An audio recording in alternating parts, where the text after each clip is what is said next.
Jim was a young boy who lived in the UP. As far back as he could remember, he and his family had always lived there. His mother had been born in the UP, his father had been born in the UP, and all of his brothers and sisters had been born in the UP. Therefore, they were all considered to be Yoopers. Now, you may be wondering what exactly that means. Where's the UP? What is a Yooper? A Yooper is anyone who was born or lives in the Upper Peninsula of Michigan. Most of the people there don't call it the Upper Peninsula. They just call it the UP for short. So if you hear someone call himself a Yooper, you will know that he is from the Upper Peninsula of Michigan. But what about Jim? We almost forgot about him. Yooper Jim was a happy boy. Well, at least sometimes he was happy. You see, with 5 sisters and 3 brothers, things became kind of difficult at times. Another thing that made it difficult was that Yooper Jim's dad had left their family 3 years ago. He never visited them anymore, and that was kind of hard on Jim. He missed his dad. But Mom was a good mom. She did her best to take care of the 9 kids by herself. So in a way, Yooper Jim was happy. At least most of the time. Now, Yooper Jim had 2 friends with whom he played in his neighborhood. Their names were Ben and Big Ed. These 3 boys were the best of friends. They were in the same class at school, and after school they always played together somewhere in the neighborhood. In each chapter, we'll be hearing about adventures that Jim and his friends have together. One day after school, Jim and his friends Ben and Big Ed were playing in Jim's living room. Jim and Ben were having a good time wrestling, and Big Ed was eating a piece of watermelon. Then it happened. Something outside the window caught Big Ed's attention. You guys, some man is walking down our street. Jim and Ben stopped wrestling and looked at Big Ed. Then they looked at each other and started laughing. What's the matter, Ed? Can't people walk on the street in our neighborhood anymore? Sure they can, but this guy looks different. Come here. All of the boys gathered at the window and watched as the man walked up the street. There was something different about this man. He was big and tall and carried a big black book under his arm. They watched as the man walked across the street and knocked on Mrs. Fitzgerald's door. Soon the door opened and the boys could see him talking about something. Then they watched as he opened the big black book and pointed at something on one of the pages. I wonder what's going on. Well, it looks like we're going to find out pretty soon. He's coming this way. The boys ducked down low and watched as the mysterious man walked across the street and headed for Jim's house. Jim could not control himself any longer. Hey, Mom! Mrs. Blackwell made her way into the living room and was surprised to see all 3 boys crouching at the window. What is it, Jim? Jim quickly told her about the mystery man with the big black book. Then it happened. Someone knocked on the front door. Was this man someone they could trust? Should they open the door? What will we do? This is silly. I'm going to answer the door. If he talked to Mrs. Fitzgerald across the street, I'm sure we can talk to him as well. The boys watched as their mother walked across the living room to the front door. Grab something to throw, boys. We don't know what this guy is up to. Ben and Jim grabbed a seat cushion from the couch, but Big Ed picked up 3 bananas from the table. They were now ready for anything. Jim's mother opened the door and greeted the man with the big black book. Hello. The boys watched as the big tall man smiled and introduced himself. Hello, I'm Pastor Sullivan from a church in town. I've been introducing myself to some of your neighbors today, and I wanted to meet you as well.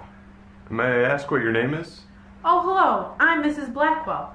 What can I help you with, Pastor Sullivan? Glad to meet you, Mrs. Blackwell. I've been the pastor of our church for the past several years, and I thought it would be good to meet you and the others in our neighborhood. Do you attend a church in the area? Jim's mother looked down at the ground before answering. Well, no. We've never gone to a church around here. I suppose it would be a good thing for the kids, but I'm always so busy. You know how it is. Oh, Mrs. Blackwell, I didn't know you had children. How many do you have? Well, believe it or not, I have 5 daughters and 4 sons. Then Jim's mother said something that made him crawl under the nearest piece of furniture. Pastor Sullivan, would you like to meet one of my boys? Jim, come here, Jim. Jim reluctantly crawled from under the table and walked to the front door. But Jim noticed that Pastor Sullivan wasn't as mean-looking as he had expected. In fact, Pastor Sullivan smiled at Jim and shook hands with him. Maybe this guy isn't as scary as I thought. Soon, Ben and Big Ed were standing next to Jim and listening to Pastor Sullivan. They learned that he was also a coach on one of the local football teams. They also learned that his church had a special time for children and teens each Wednesday night. That sounds like a lot of fun. Yeah, maybe we'll check it out this Wednesday night. Then Pastor Sullivan said something that caught everyone's attention. Before I go to the next house, I want to tell you something very important. In fact, a lot of people don't know what I'm about to tell you. Some people have never heard it, and some don't want to hear it.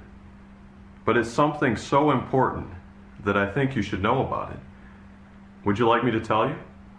Everyone leaned forward to listen. What was so important that Pastor Sullivan had to tell them about it? Was the road going to cave in? Was school going to be canceled? What was he going to say? Pastor Sullivan looked at all of the boys and Mrs. Blackwell before continuing. They all wanted to know what he was going to say. Then it happened.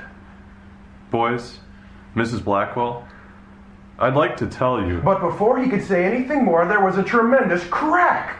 A huge icicle broke loose from above the doorway and hit Pastor Sullivan on the head. Before he could say anything more, Pastor Sullivan was knocked to the ground unconscious. Mrs. Blackwell screamed. Oh no! But the boys rushed over to Pastor Sullivan to see if he was still alive.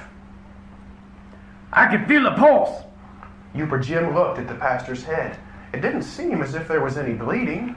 I think he just got knocked out. What do you think we ought to do, Mom? By this time, Mrs. Blackwell had settled down. Sometimes when strange things happen, it is difficult to know what to do, but Mrs. Blackwell knew exactly what to do now. She ran over to the phone and called for an ambulance. In a few minutes, the ambulance had arrived and the paramedics were examining the unconscious pastor. Soon the men had strapped Pastor Sullivan to a stretcher and had wheeled him to the back of the ambulance. They assured Mrs. Blackwell and the boys that everything was going to be okay. They even suggested that the family might be able to visit him later that evening. Then Jim and the boys watched as the ambulance drove away from their house. Well, I never. That is the strangest thing that has happened to us in a long time. It sure is. Yeah, it sure is. I sure am hungry. Everyone turned and glared at Ed. It seemed as if that was all he ever thought about. But before anyone could say anything to Big Ed, Jim noticed something on the ground. Hey, it's the big black book. The paramedics forgot to take it with them to the hospital. Nobody moved. The big black book had been such a mystery to them. But now that it was right in front of them, they weren't sure just what to do. Should they pick it up? Or should they just leave it there for the pastor to get when he came back? Then the boys noticed something small and pink sticking out of the book's cover. Hey, look at that. There's some kind of pink paper sticking out of the big black book. What is it? I bet you're wondering what is sticking out of the book too. To find out, I'm sure you'll be back next time to find out.